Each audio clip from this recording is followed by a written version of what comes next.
আপোনালোকে চাগে নিশ্চয় শুনিছে 1950 চনৰ বিশ্বকাপত অংশগ্ৰহণ কৰিবলৈ ভাৰতক নিমন্ত্ৰণ জনোৱা হৈছিল। ভাৰতে সেই নিমন্ত্ৰণ প্ৰত্যাখ্যান কৰিলে, ভাৰত নগ'ল। কাৰণ ভাৰতৰ সেই সময়লৈকে বুট পিন্ধি খেলাৰ অভ্যাস নাছিল।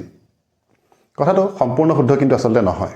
আচলতে হৈছিল কি 1950 চনৰ বিশ্বকাপৰ কোৱালিফাইং ৰাউণ্ড খেলিবৰ কাৰণে ফিফাই 4খন দেশক ভাৰতৰ সৈতে একেটা গ্ৰুপত ৰাখিছিল। ভাৰত, ম্যানমাৰ, ইণ্ডোনেছিয়া আৰু ফিলিপিনছ। এতিয়া বিভিন্ন কাৰণত এই 3খন দেশে নিজৰ নাম প্ৰত্যাহাৰ কৰাত ভাৰতে স্বাভাৱিকভাৱে বিশ্বকাপ ফুটবললৈ যোগ্যতা অৰ্জন কৰিলে। কিন্তু ভাৰত নগ'ল। কিয়? প্ৰথমতে সেই বছৰৰ বিশ্বকাপ অনুষ্ঠিত হৈছিল ব্ৰাজিলত আৰু এই আছিল চতুৰ্থ বিশ্বকাপ। প্ৰথমতে 30 চনত বিশ্বকাপ হ'ল, 34ত হ'ল, 38ত হ'ল। তাৰ পাছত বিশ্বকাপ ফুটবল বন্ধ হৈ গ'ল কাৰণ হিটলাৰ আহিল, বিশ্বযুদ্ধ আহিল আৰু এই বিশ্বযুদ্ধৰ পাছত এখন আছিল প্ৰথম বিশ্বকাপ। এতিয়া এই যুদ্ধৰ 4-5 বছৰৰ পাছতে হোৱা এখন বিশ্বকাপত অংশগ্ৰহণ কৰিবলৈ বহু দেশৰ উৎসাহ নাছিল সেই সময়ত। সেই সময়ত বিশ্বকাপ ফুটবল আচলতে ইমান এটা গ্লেমাৰাছ ইভেণ্ট নাছিল। ভাৰতৰ দৰে দেশবিলাকৰ বাবে আচলতে গুৰুত্বপূৰ্ণ টুৰ্ণামেণ্ট, মানে ভাৰতৰ নিচিনা দেশবিলাকে গুৰুত্বপূৰ্ণ বুলি ভাবিছিল অলিম্পিক্সক।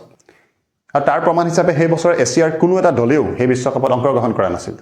ইতিমধ্যে মই ক'লোৱেই যে ভাৰতৰ সৈতে যিকেইখন এছিয়ান দেশক কোৱালিফাইং ৰাউণ্ড খেলিবলৈ নিমন্ত্ৰণ জনোৱা হৈছিল তেওঁলোক গোটেইবিলাকে নাম প্ৰত্যাহাৰ কৰিলে।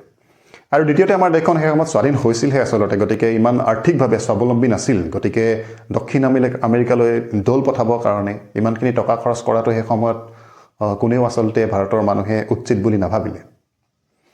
কিন্তু ফুটবল বুটৰ কথাটো আচলতে সঁচা নহয়, কাৰণ ফুটবল বুট ফিফাই কম্পালচৰি বাধ্যতামূলক কৰিছিল 1953 চনতহে।